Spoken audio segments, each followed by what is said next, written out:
अगर आप भी चाहता है जय माँ कोसी एक्सप्रेस का म्यूजिक सबसे पहले पहुँचे तो लाल बटन को सब्सक्राइब जरूर करना, बेल आइकन घंटी दबा को प्रेस जरूर करना। आगे तोरा जवानी क्या लिखबौ कहानी आ कोई बोलता ता गोली मार देबो।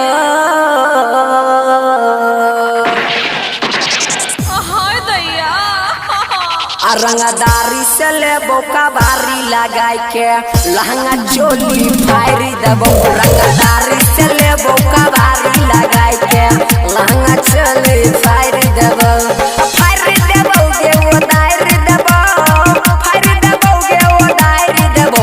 रंगदारी से लेबो कबारी लगाई के लहंगा चोली फाड़ देबो। रंगदारी से लेबो कबारी लगाई के लहंगा चोली फाड़ देबो।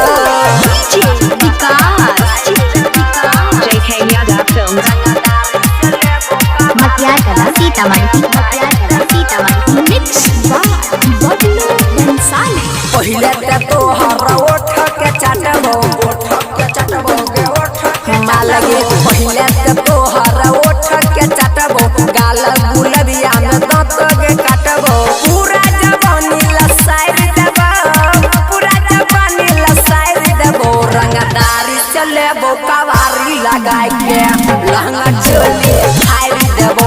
रंगदारी से लेबो कबारी लगाई के लहंगा चोली फाड़ देबो।